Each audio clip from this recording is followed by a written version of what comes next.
You can tell it's August. We're worshiping together, and we're putting together worship services that we hope are just a little bit more friendly to our kids, and even to the point of humiliating staff and pastors.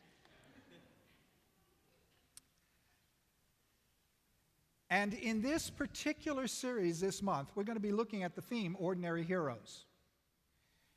And those heroes come from, we got the idea from the 11th chapter of the book of Hebrews that begins with a description of faith. And it says this: now faith is confidence in what we hope for and assurance about what we do not see. And after that description of faith, chapter 11 of the book of Hebrews goes on and gives us characters and stories that illustrate what faith looks like in action. And there's so many people listed there that sometimes that chapter is considered who's who of the faithful or the Biblical Hall of Fame. But when you look more carefully at these people, you realize that they were broken and flawed. They were pretty ordinary people. Heroes are often like that. Some of the best hero comics have flawed characters as the heroes. Iron Man and Captain Marvel are recovering alcoholics. Bruce Banner had problems with anger before he became the Hulk. Batman experienced a terrible tragedy in his youth. Biblical heroes are like that too, but they were real. And so during this series, we're going to take a look at how God took these ordinary people with all of their weaknesses, with all of their problems, people who had had hard times, and did things in them and through them that were extraordinary. And as we delve into these stories, hopefully we'll learn a little bit about how God might be able to take our ordinary, everyday lives and do something in us that's extraordinary. So today we'll look at Abraham and Sarah, and since our children are with us today, I'm going to do it as a story. And this story comes from Genesis chapter 18, verses 1 to 15. And chapter 21, verses 1 to 7.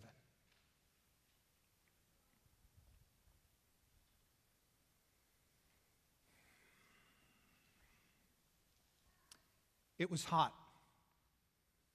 Usually is this time of year. Things get a little slow in the afternoon, and so everybody takes it easy, even servants like me. It was Abraham who saw the three men coming. Now, visitors are pretty rare in these parts. And every time someone comes, it's special. But Abraham rushed out. And he greeted these people in the politest way he knew how. When he came running back, I figured it would be a busy afternoon, and I wasn't wrong. He went up to Sarah and he told her that this afternoon there was going to be a feast, and he said it loud enough that we all heard. He himself ran out into the herd of cattle and selected the calf for that meal. And he wasn't content to just tell us what to do. He made sure that the cheese was just right. He made sure that the meat was being prepared properly and that everything was happening fast. And it was a good meal.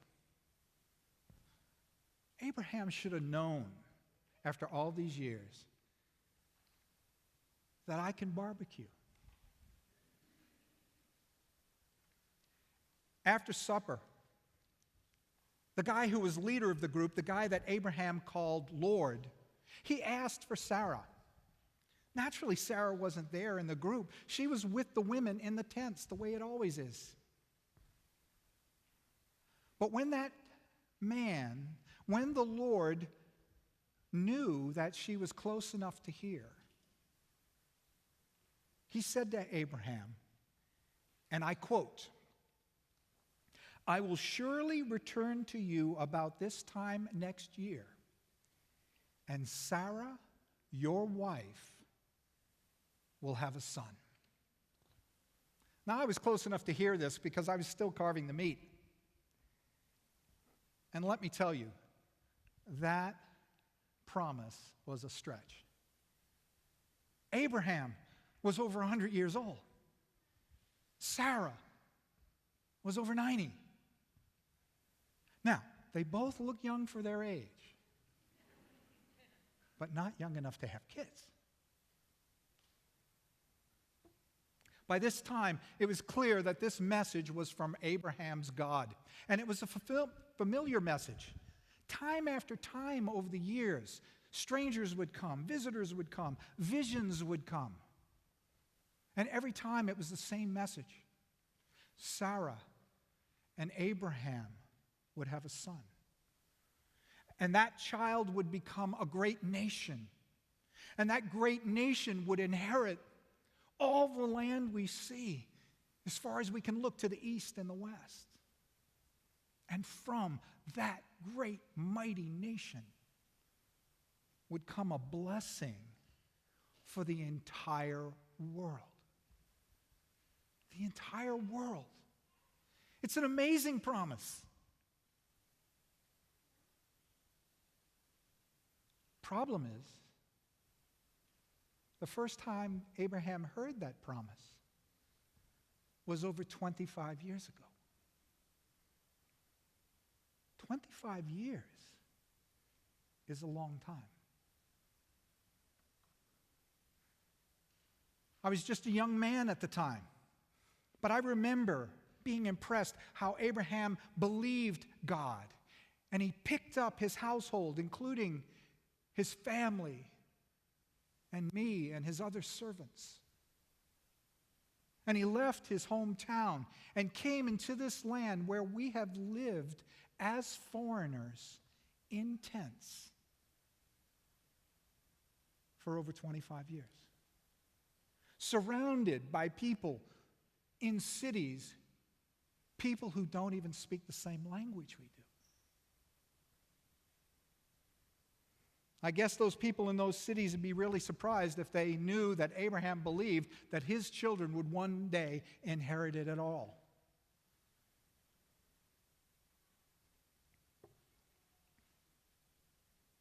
Abraham believed that it would all belong to his children. Children who didn't even exist. Sure, there was Ishmael, but the Lord made it very clear that the child that would inherit it all would be the child of Abraham and Sarah. Old Sarah. I still remember that day because it was so embarrassing. When this messenger, this God in the flesh, reminded Abraham of this old promise, Sarah laughed loud enough inside the tent that everybody heard it outside. That was not only rude, it was probably dangerous. And we know why she laughed. She knew she was old. And I think she had severe doubts that anything like having a child could happen to her. The head man, the one that Abraham called the Lord, said this, and I quote, "Why did Sarah laugh and say, 'Will I really have a child now that I'm old?' Is anything too hard for the Lord? I will return to you at the appointed time next year, and Sarah will have a son." When Sarah heard that, she was afraid, just like the rest of us, because you could tell that these three guys were powerful, and they weren't the sort of people you wanted to be angry at you. But he didn't get mad. He just said that he would see us again next year. Now, I know something that you may not know. Abraham couldn't get on Sarah's case about laughing. Because just a year or two before, it was right after Abraham's 99th birthday, Abraham had a visitor who brought him that same promise. And that time, Abraham laughed. I guess all of us were a little cynical or doubtful that this promise is going to really be fulfilled. We have been waiting over 25 years. And 25 years is a long time.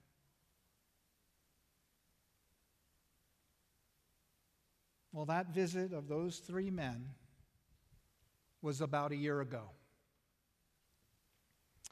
And there is laughing now in Sarah's tent again.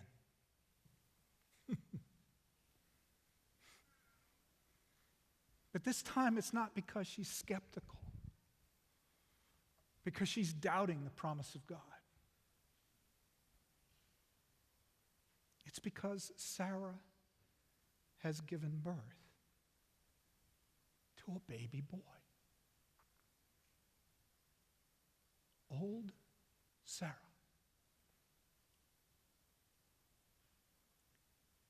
Sarah is old enough to be my grandmother.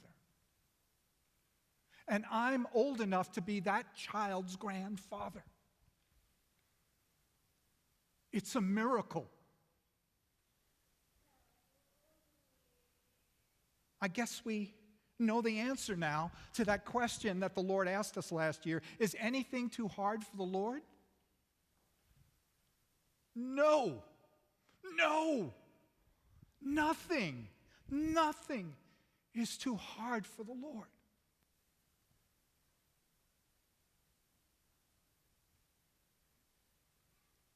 Sarah's just named that little boy Isaac. It means he laughs. Appropriate name, don't you think? The laughter of cynicism and doubt has become the laughter of joy. I'll be honest with you. Even 25 years ago, Abraham was my hero. I believed that he was wise and he could do anything he put his mind to.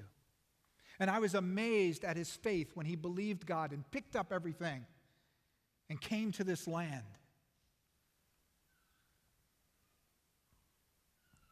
And he's still my hero. But he's a pretty ordinary one. Because over the years, I've seen not only Abraham's great faith, but I've seen those times when he's doubted, when he's despaired. I've seen those times when he's believed God and has taken great risk, and I've also seen those times when he's been so afraid that he's lied to people to protect himself. He's a good guy, but he's not a perfect guy. In some ways, he's a pretty ordinary guy. The real hero of this story is the Lord. The Lord who took Abraham's on-again, off-again faith. The Lord who overlooked Abraham and Sarah's doubt and disbelief. The Lord who took these ordinary people and did something extraordinary through them. A miraculous, mind-boggling blessing. And if the Lord has brought this child, that means that all the rest of the promise is true. This child will become a great nation.